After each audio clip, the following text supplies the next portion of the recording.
Dünyada pek çok kent, o kentlerde de pek çok meydan vardır. Meydanlar, toplumların, kentlerin kalbinin attığı, nabzının tutulduğu yerlerdir. Meydanın geometrisi, mimari özellikleri o meydanın nasıl bir meydan olduğunu büyük ölçüde belirler. Ama bu yeterli değildir. Bütün mimari mekanlar gibi bir meydanı da o meydan yapan aynı zamanda oradaki yaşanmışlıktır. Meydanlar için merkez, şehir meydanı, kent meydanı, heykel gibi birçok farklı isimler kullanılır. Çoğu meydan mağazalar, restoranlar, eğlence alanları ve tarihi yapılarla çevrelenmiştir. Gösteriler, konserler, siyasi faaliyetler, yılbaşı kutlamaları gibi faaliyetlerin yapıldığı alanlardır. İşte dünyanın en ünlü şehir meydanları listemiz. Meksiko City'nin en dikkat çekici yerlerinin başında yer alan Zocalo Meydanı, dünyanın en büyük 3. meydanıdır. Metropolitan Katedrali, Ulusal Saray ve diğer çeşitli unutulmaz yapılarla çevrilidir. Muazzam büyük bir Meksika bayrağı her gün törenle getirilip göndere çekilir. Dünyanın en ünlü şehir meydanlarından biridir. Şehir meydanı Aztek zamanlarından beri Meksikalılar için bir buluşma noktası olmuştur. Aztekler zamanında Tenochtitlan şehrinin de merkezi olan Zocalo Meydanı silah meydanı olarak anılmaktaydı. Meydanda arkeolojik Aztek kalıntıları vardır. Ayrıca şov yapan pek çok Kızılderiliyi görebilirsiniz. Prag'daki eski kent meydanı, güzel mimarisi, tarihi geçmişi ve hareketli atmosferiyle turistlerin gözde noktalarından birisidir. Gotik Tin Katedrali ve ayrıntılı St. Nicholas Kilisesi de dahil olmak üzere farklı tarzlardaki binalarla çevrelenmiştir. Şehri kuş bakışı izleme imkanı sunan eski belediye binası ve ziyaretçilerini 1400'lü yıllara götüren astronomik saati de barındıran meydan, şehirdeki tarihi canlının merkezi olarak kabul edilmektedir. Meydan 12. yüzyılda kurulduğu ve pazar yeri olarak işlev gördüğü günlerden beri çok fazla değişim geçirmemiştir. Prag'ın en çok ziyaret edilen meydanında yer alan astronomik saatin çevresi her saat başı sıra dışı bir kalabalıkla dolar. 15. yüzyılda saat ustası Hanus tarafından yapılan saat o kadar çok beğenilmiştir ki benzerini başka bir yerde yapmaması için Hanus'un gözleri kör edilmiştir. Hanus ise saati bozarak intikam almıştır. Plaza de Mayo, Türkçe Mayıs Meydanı demektir. 25 Mayıs 1810'da gerçekleşen devrim hareketi ve sonucunda meydana gelen bağımsızlıktan ötürü Mayıs Meydanı Arjantin için tüm politik hareketlerin merkezi olmuştur. Plaza de Mayo'nun ortasında yer alan Piramide de Mayo, Buenos Aires'in en eski milli sembollerindendir. Meydanın yanında Arjantin Cumhurbaşkanı'nın resmi köşkü ve ofisi olan Casa Rosada yani Pembe Ev bulunmaktadır.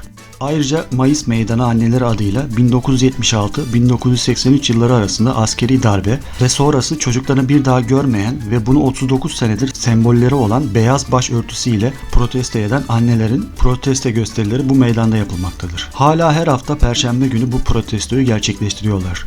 Plaza de Mayo, Buenos Aires'teki en popüler ve hayranlık uyandıran yerlerden biridir ve hiçbir turist onu ziyaret etmeden şehri terk etmez.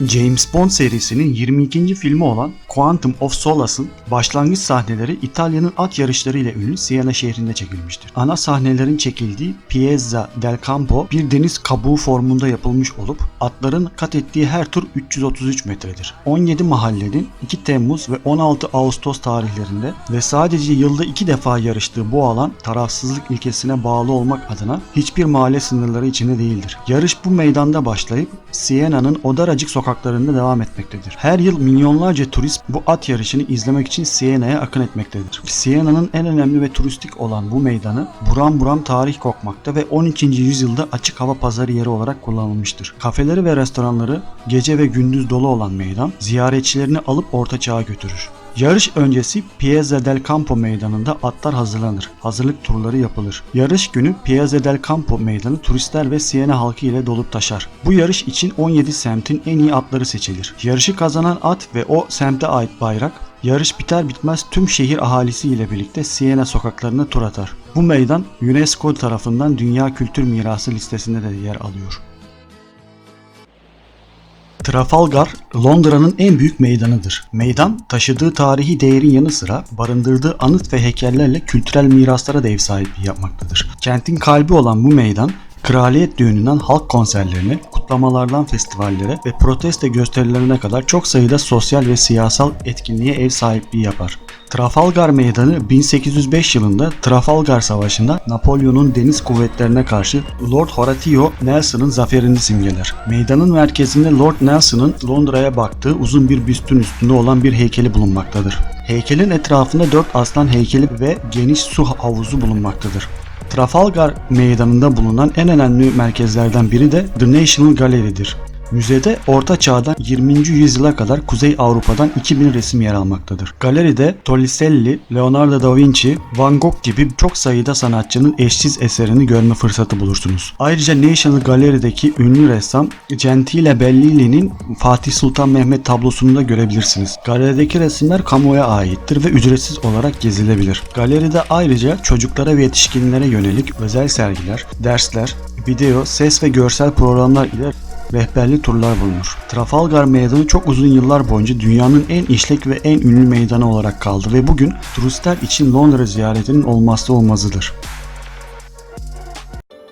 Pekin'deki Tiananmen Meydanı dünyanın en büyük şehir meydanıdır. Sovyet tarzı simge binalar ve hükümet binaları ile çevrilidir. Tiananmen Meydanı Ming ve Qing hanedanları döneminde yasak şehre ana girişi oluşturuyordu. 1417'de inşa edilen meydana ilk olarak Cheng Tianman adı verildi. Bu isim imparatorların ülkeyi yönetirken cennetin emrine uyduğunu ifade etmektedir. Aynı zamanda ulusun kapısı olarak da anılır. Tiananmen Meydanı Pekin'in tam göbeğindedir. Kuzeyden güneye 800 metre, doğudan batıya 500 metre, toplamda 440 bin metrekare alana sahiptir ve içine 1 milyon insan sığabilir. Taksim Meydanı'ndan 13 kat daha büyüktür. Meydanın bir ucu yasak şehire bağlanır. 1406 ve 1420 yılları arasında inşa edilen yasak şehir 720 bin metrekarelik bir alana yayılır ve 8707 odasıyla Çin hanedanının yüzyıllardır yönetim yeri olmuştur. Feodal dönemde meydan imparatorluğa ait bir meydandı. Meydana doğu, batı ve güney taraflarından duvarlar örülerek sıradan halk engellenmiştir. Çin'in 1980'li yıllarda ekonomik krize girmesi ve enflasyonun %30'dan fazla artmasına iktidardaki Komünist Parti'nin insan hakları ihlalleri ve baskıları da eklenince ülkedeki birçok kesim yaşananlara isyan etti. Demokrasi yanlısı aktivistler 1989 yılının Nisan ayında Pekin'in Tiananmen Meydanı'na akın ederek daha fazla özgürlük, insan hakları, anayasa ve ekonomik alanlarda reform talepleriyle haftalar süren gösteriler düzenledi. Meydan, Çin ordusunun demokrasi yanlısı gösteriler yapan kalabalığa ateş açarak dağıtması ve yüzlerce insanı öldürmesiyle dünya gündemine oturmuştur.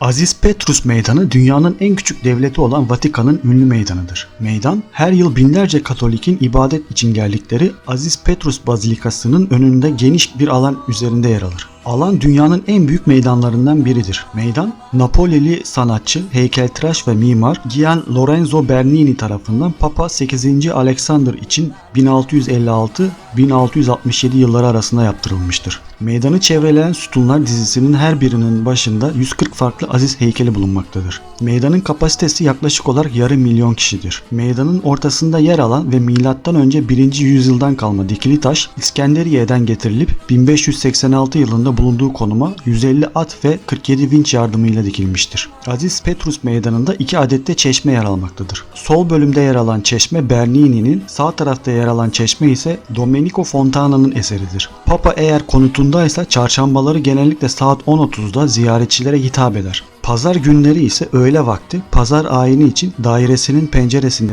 belirir ve kısa bir konuşma ile meydandaki kalabalığa hitap eder.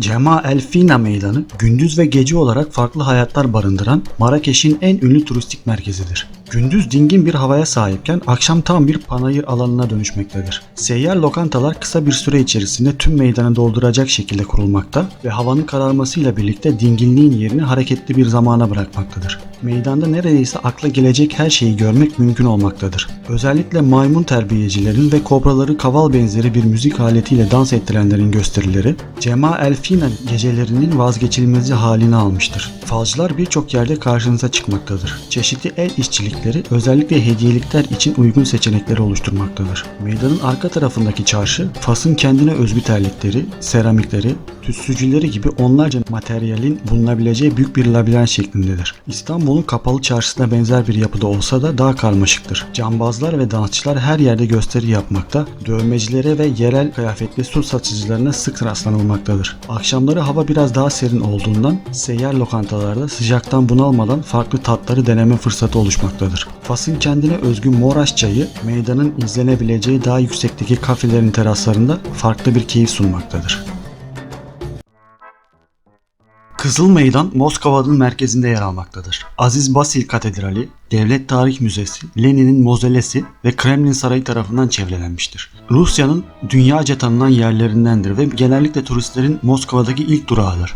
Kremlin Sarayı ve Kızıl Meydan'ın 13. yüzyıldan beri Rus tarihiyle ayrılmaz bir bağlantısı olduğundan 1990'da UNESCO Dünya Mirası listesine eklenmiştir. 15. yüzyılda Kremlin'in duvarları tamamlandıktan hemen sonra yapılan Kızıl Meydan, tarih boyunca idamlara, gösterilere, geçit törenlerine ve mitinglere sahne olmuştur.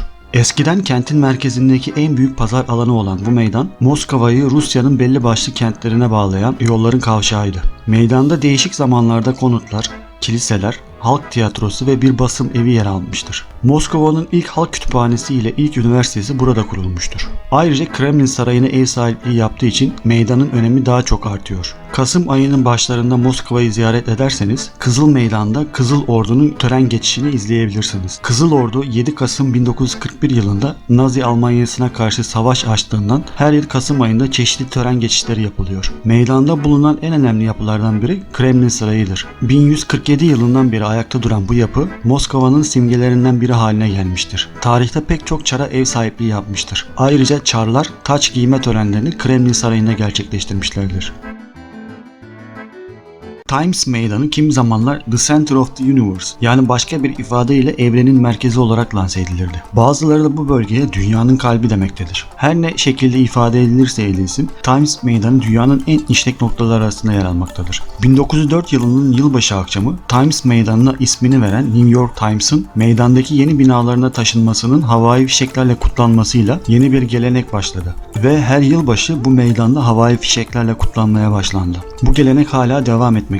Her yıl meydanda oluşan binlerce kişilik kalabalık yeni yılı gösteren meşhur ışıklı topun inişini seyreder. Times Meydanı yoğun trafiğiyle ünlü olduğu gibi taksileriyle de ünlü bir meydandır. Her yılbaşı One Times Square'ın tepesinden 11.59'da bırakılan Times Square topu adı verilen ve düşüşü 60 saniye süren yeni yıl topu da bu caddede yapılan kutlamaların önemli bir figürüdür. Times Meydanı ayrıca dünyaca ünlü markaların mağazalarının bulunduğu bir yer olmasının yanı sıra aynı zamanda da bir reklam teşhir merkezidir. Burada dünyanın en ünlü markaları milyonlarca dolar harcayarak markalarının reklamlarını verir. Tam olarak eğlence ve kültür merkezi olarak lanse edebileceğimiz bu meydan, ticari faaliyetlerin de zirveye ulaştığı noktalar arasında yer almaktadır. Yapılan bir araştırma sonucunda New York'a ziyaret gerçekleştiren turistlerin %93'lük kesimi kesinlikle Times Meydanı'na uğradığı saptanmıştır. Burası öyle bir noktadır ki dünyanın her milletinden insana rastlamanız mümkündür. Başta Avrupa olmak üzere Asya, Güney Amerika ve Okyanusya ülkelerinden turist akınına uğrayan Times Meydanı günlük olarak 550 bin kişi ev sahipliği yapmaktadır. Times Meydanı'nın yıllık ziyaretçi sayısı yaklaşık olarak 50 milyon kişidir. Bu da bölgenin ne kadar popüler olduğunu açıkça göstermektedir. Times Meydanı sahip olduğu ziyaretçi trafiği ile Amerika Birleşik Devletleri'nin Florida eyaletine bağlı Orlando şehrinde bulunan Disneyland'dan daha fazla trafiğe sahiptir. Bölgenin ekonomik hacminin yıllık 5 milyar dolar civarında olduğu sanılmaktadır.